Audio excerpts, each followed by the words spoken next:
Assalamualaikum warahmatullahi wabarakatuh. Selamat pagi anak-anakku sekalian. Selamat berjumpa lagi. Hari ini kita mulai lagi pembelajaran daring setelah seminggu lebih kalian melaksanakan kegiatan PTS. Nah, pada pertemuan kali ini kita akan belajar bersama tentang materi sistem pencernaan. Sistem pencernaan ini ada di LKS kalian halaman 48. Mari kita mulai membahas tentang sistem pencernaan. Pembahasan awal pada sistem pencernaan yaitu mengenai fungsi makanan. Fungsi makanan yang pertama sebagai sumber energi yaitu karbohidrat dan lemak. Yang kedua, pengatur yaitu vitamin dan mineral. Yang ketiga, pembangun tubuh yaitu protein, mineral, air, dan hormon. Kita masuk ke karbohidrat. Karbohidrat ini merupakan molekul yang tersusun atas unsur karbon atau C, hidrogen atau H, dan oksigen atau O. 1 gram karbohidrat menghasilkan 4 kalori. Sumber karbohidrat adalah nasi, ubi, jagung, singkong, dan kentang, dan masih banyak lagi. Lemak. Lemak merupakan senyawa organik yang tersusun atas karbon, hidrogen, dan oksigen, serta kadang terdapat fosfor dan nitrogen. 1 gram lemak setara dengan 9 kalori. Lemak dibagi menjadi lemak jenuh dan lemak tak jenuh. Lemak jenuh terdapat pada daging sapi, ayam, domba, kelapa, margarin, dan lain-lain. Lemak tidak jenuh terdapat pada minyak zaitun, alpukat, kacang-kacangan, biji-bijian. Lanjut ke protein. Protein merupakan molekul besar yang tersusun atas unsur karbon atau C, hidrogen atau H, oksigen atau O, dan nitrogen atau N.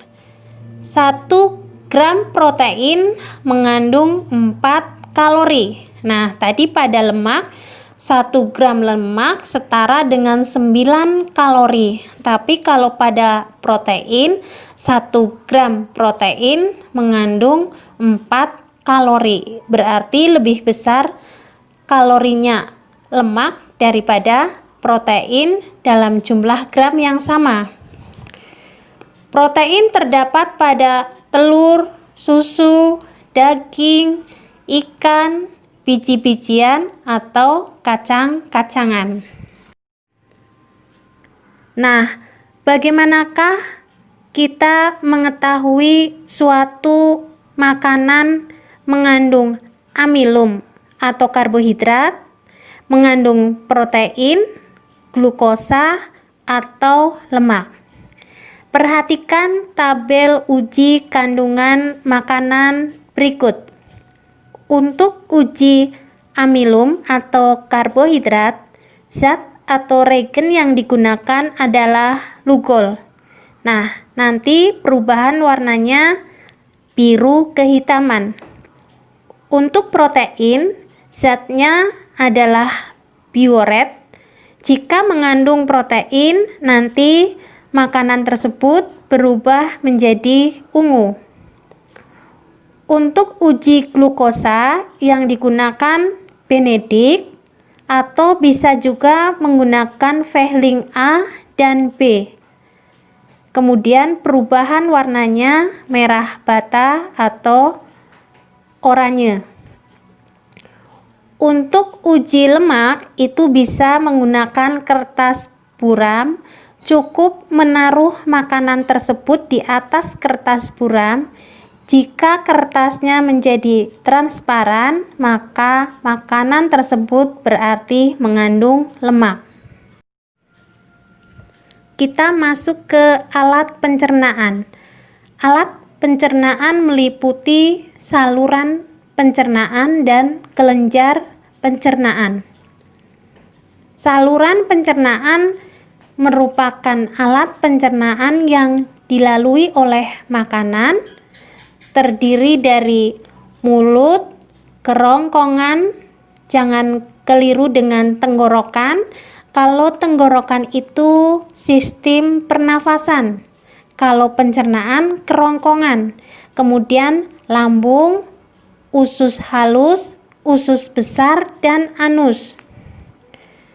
Kelenjar pencernaan merupakan alat pencernaan yang menghasilkan getah pencernaan. Ini ada kelenjar ludah, kelenjar lambung, hati, dan pankreas. Pencernaan apa sajakah yang terjadi di mulut kita? Ada dua pencernaan yang terjadi di mulut. Yang pertama, pencernaan secara mekanik dengan menggunakan gigi. Yang kedua, pencernaan secara kimiawi. Ini menggunakan enzim petialin yang terdapat pada ludah yang dihasilkan oleh 3 pasang kelenjar ludah atau saliva. Enzim petialin berfungsi mengubah zat tepung menjadi maltosa atau glukosa. Nah, itu enzim ini penting dan sering keluar jika tes. Lanjut tentang gigi. Terdapat 4 macam gigi, yaitu gigi seri atau incisor sama dengan I, berfungsi untuk memotong makanan.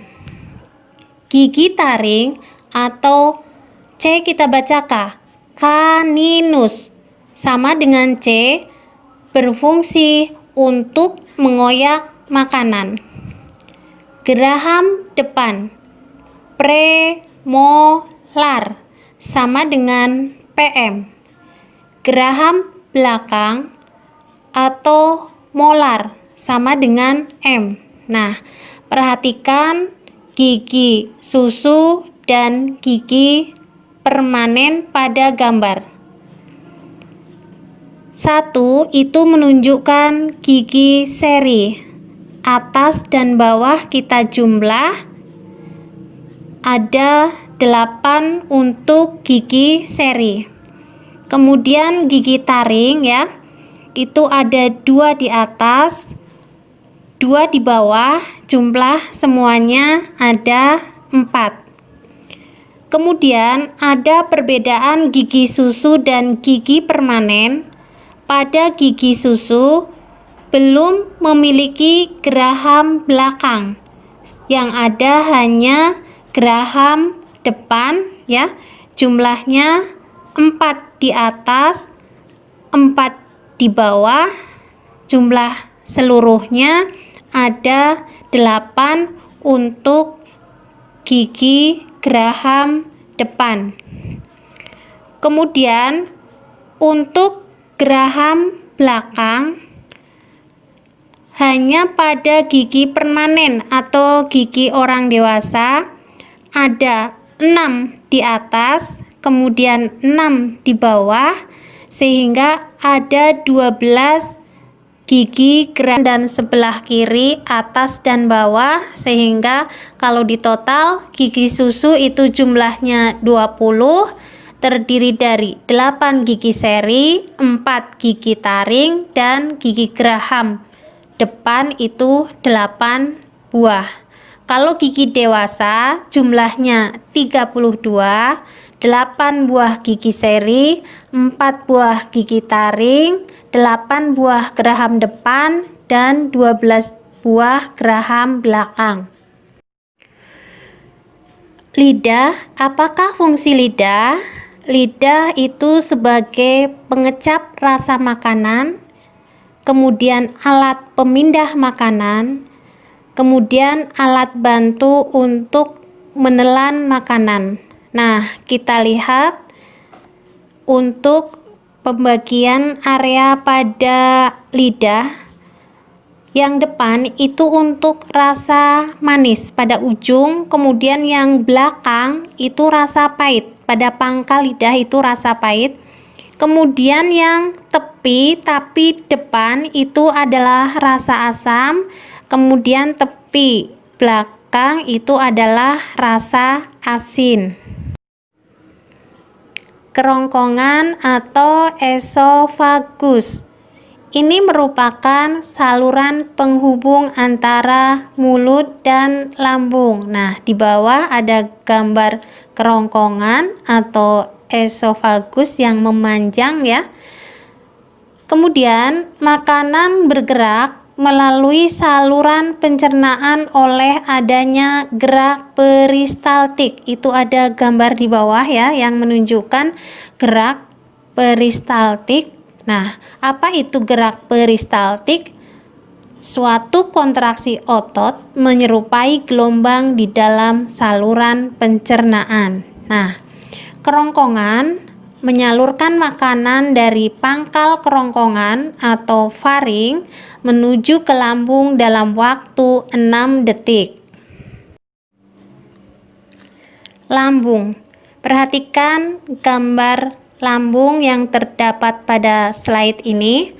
Lambung itu terdiri dari 3 bagian. Bagian atas nama lainnya kardiak, bagian tengah fundus, bagian bawah itu pilorus. Nah, lambung bagian tengah menghasilkan getah lambung yang terdiri atas air, lendir, asam lambung atau HCl, enzim renin, dan pepsinogen. Asam lambung menghasilkan pepsin, renin, asam klorida atau HCl. Itu jangan dibaca HCI tapi HCl atau nama lain dari asam klorida. Nah, pepsin, renin, asam klorida ini sering disingkat dengan perak. P-nya pepsin, R-nya renin, A-nya asam klorida untuk lebih mudah dalam mengingat. Apa fungsi dari pepsin? Pepsin berfungsi mengubah protein menjadi pepton. Itu 3P. Pepsin mengubah protein menjadi pepton. Kemudian renin berfungsi untuk menggumpalkan protein susu atau kasein. Kemudian asam klorida atau HCl berfungsi untuk membunuh kuman penyakit yang masuk melalui makanan. Selain itu juga mengaktifkan pepsinogen menjadi pepsin. Usus halus. Perhatikan untuk usus halus ini panjangnya 2-7 meter. Bagiannya terdiri dari duodenum atau usus 12 jari dengan panjang 0,25 meter atau 25 cm. Kemudian tulisannya jejunum, kita baca yeyunum, atau usus kosong itu paling panjang, sekitar 7 meter. Kemudian ilem atau usus penyerapan dengan panjang 1 meter. Pada usus halus terjadi proses pencernaan makanan mekanik maupun kimiawi yang diikuti proses penyerapan sari makanan. Jadi penyerapan sari makanan ini terjadi di usus halus, yaitu di bagian ileum atau usus penyerapan. Tadi yang paling panjang itu kan usus penyerapan. Nah, lapisan dalam dinding usus yeyenium dan ileum mempunyai tonjolan-tonjolan halus yang disebut dengan filus, atau kalau banyak itu fili. Fili fungsinya memperluas bidang penyerapan sari makanan. Nah, perhatikan itu gambar yeyenium ya, itu banyak fili yang menyebabkan meningkatkan luas permukaan. Usus besar dan anus. Perhatikan gambar usus besar berikut ya. Usus besar ada bagian yang mendatar, disebut juga dengan transversal. Kemudian bagian yang naik itu tulisannya ascendent, kita baca ascendent. Kemudian ada yang turun itu descendent. Kemudian rektum dan anus.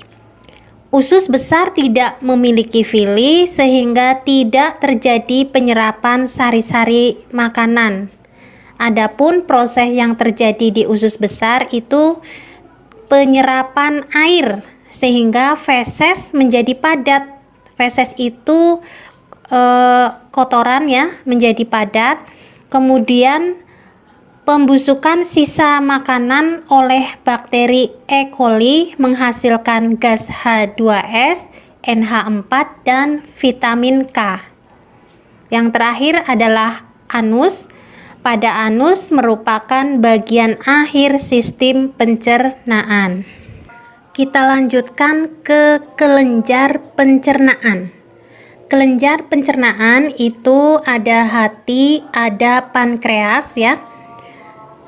Hati ini berfungsi untuk menawar racun, perombak eritrosit yang sudah tua, penghasil empedu, penyintesis protein, albumin, dan lain-lain.